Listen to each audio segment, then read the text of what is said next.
Hey guys, I'm back with another video, and today I'm going to be talking about my $354.94 computer build.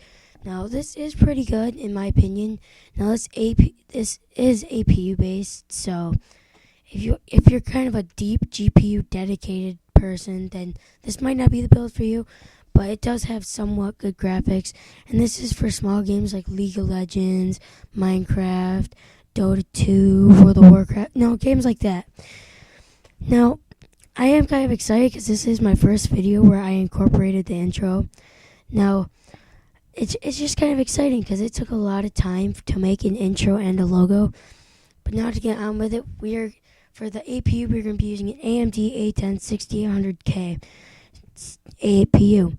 Now this is Richland, so it is 2 years old, but it is 4.1 gigahertz and 4.4 gigahertz turbo, which is kind of awesome for only being $130 because the Vishera's turbo boosts up to 4.1, and this has some graphics, and it might not be the best, but yeah. So on with the next one.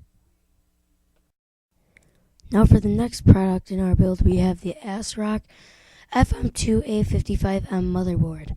Now this is an FM2 Plus and an FM2 motherboard, and this is A55 Hudson D2. Now this is a micro ATX motherboard, so it's not going to take up your desk.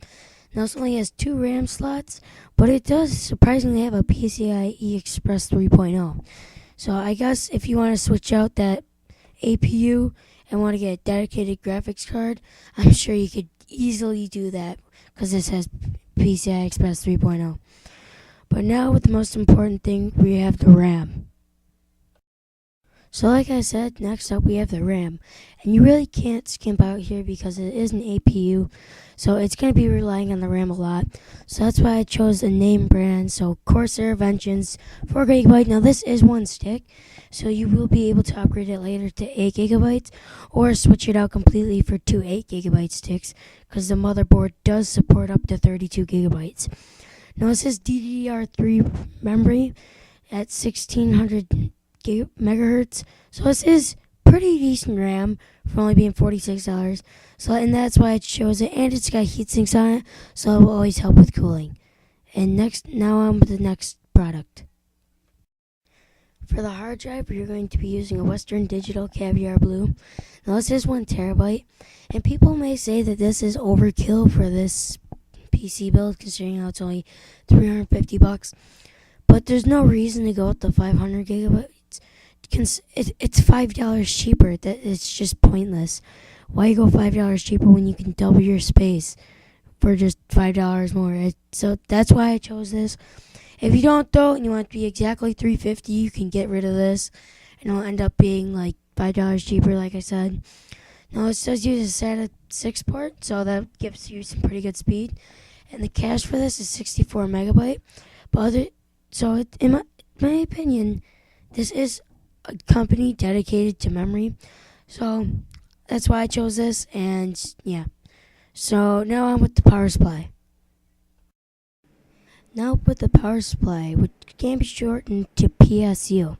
Now power supply is what obviously powers everything. So in this case, we're going to be using a RaidMax Cobra RX 400AF.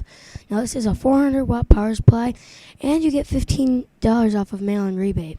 But it is Crossfire and SLI ready, and it is 80 plus bronze certified power supply. So in my opinion, you're getting a really good price point for this build because it's cheap and the parts on it are not cheapened out. Now up with the case, which we're going to be throwing everything into. Now, like I said, we are on with the case. Now, in this case, we are going to be using a Roswell Ranger M. This comes with dual fans, and it has blue LEDs in it.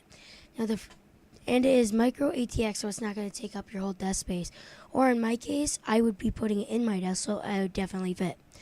Now, this does have the front I/O port, so you're not having to reach around the back.